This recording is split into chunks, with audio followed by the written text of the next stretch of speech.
to People Are Talking. I'm Rich. And I'm Oprah Winfrey. We have an absolutely beautiful story to hear today. It is about Barry Kouffman and his wife Susie and their son Ron and another little boy named Robertito Soto. Ron is an autistic child. Perhaps you remember the movie Sunrise. It's the story of how he and his wife helped get inside that little boy, and now the other family has reached out for them, and their son has been helped too. It truly is a story of love, of inspiration, and most importantly, a story of winning, and it is really a miracle to believe in. And we are so pleased to welcome Barry to the show to find out just how this story came about. Let's welcome him now to People Are Talking. For the first time, hello. Hi, Barry.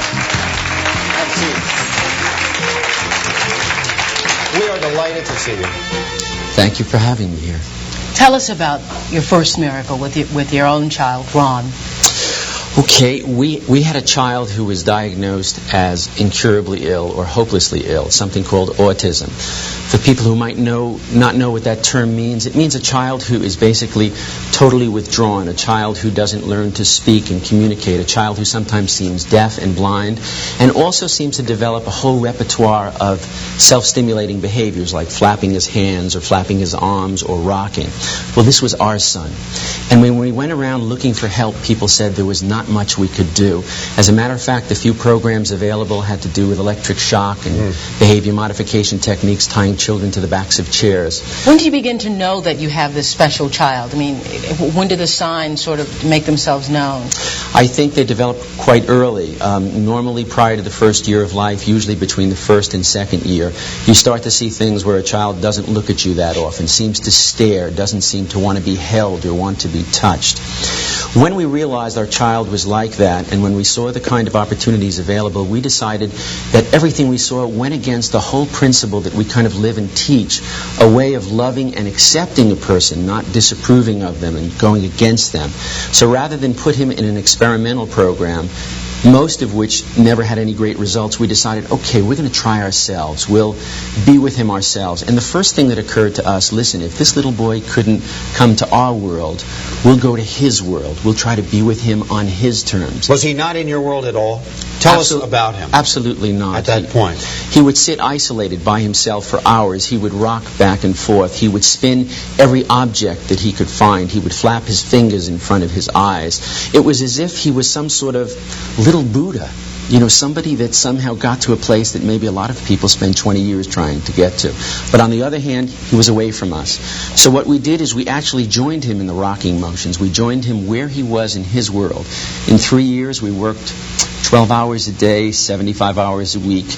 And he went from that to a little boy now who functions on a near genius level, who talks, is communicative, is loving, and is embracing. You've also gone 3 years. We want to be able to, I know a lot of people who didn't see the movie want to be able to feel some of the things that you were feeling at the time. I mean, what made you, after you go from one expert to the other, I suppose you decide that you're going to try to reach him yourself. I mean, and how did you begin to formulate what you would do? I mean, how did you decide? It came profoundly from a concept, and the concept had to do, which was very different from anything that we had seen done, is that we weren't going to sit in judgment of our son or any little boy who's a year and a half and is rocking.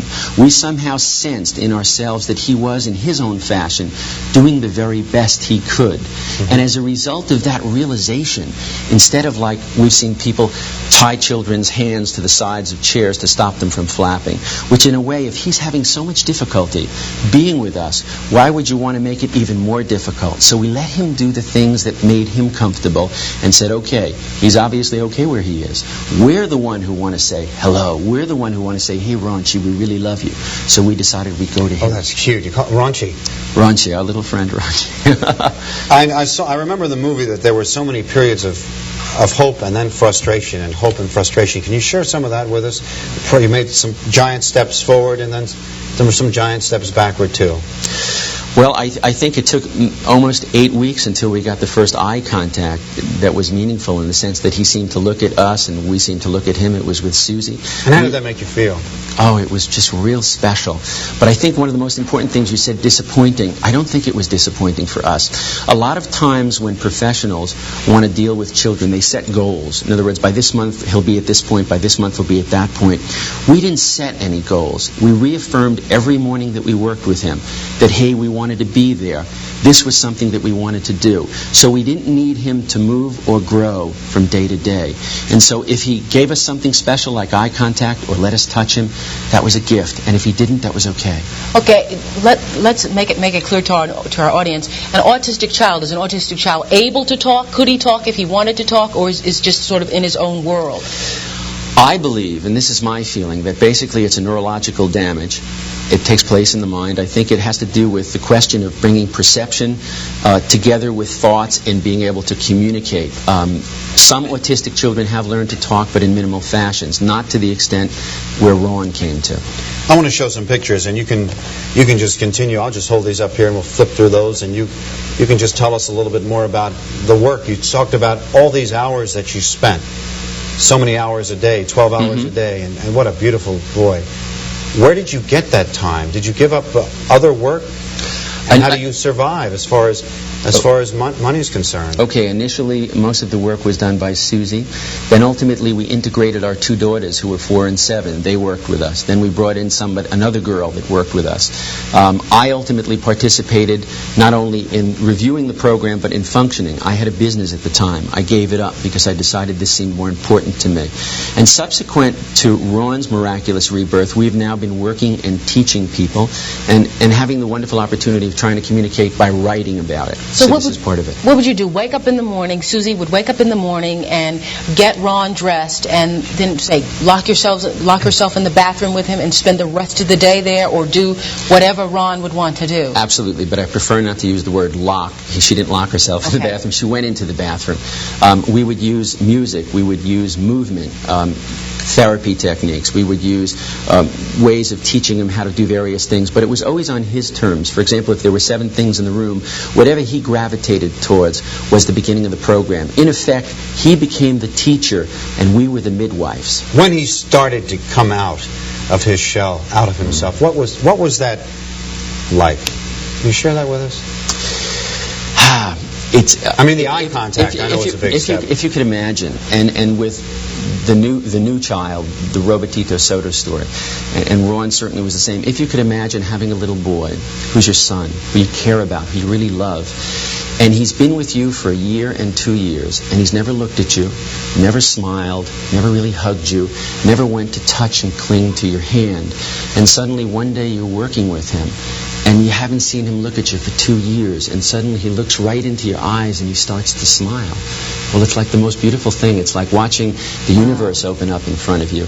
I remember the first time that he was going from one place to the other. He ran out of a room and he was coming, and Susie was walking down the hall, and he suddenly looked at her and then went up and grabbed her around her legs, and she started crying because this was a little boy at that point that was 2 1/2 and never went to grab his mother and never went to touch his mother. How do you know that this is the right thing to do? When you and Susie, how did you make that decision that this is what we're going to do no matter what the experts say? I think part of it has to do with the fact that instead of asking our brain, or the left side of our brain, the system of logic and reason, we went to here. But when I say here, I guess I don't mean the heart, but I probably mean the right side of the brain, which has to do with intuition. We decided to relax, to be centered, to look at somebody we loved and said to ourselves, what in our heart feels right? And we went with what felt right. I think too often all those rational systems, the logic, the theories, that ultimately results in things like tying children to chairs and electric shock treatment. That's the birth, and that's what comes from those kinds of systems. I think we're talking about, and if there's a message of this book, it's somehow that maybe parents could take on more of the directing ability to help themselves and help their children. The book is called A Miracle to Believe In, and it says they loved a child back to life. And that's what the book looks like if you're looking for it. Let's find out about the second child that you loved back to life. How did this come about?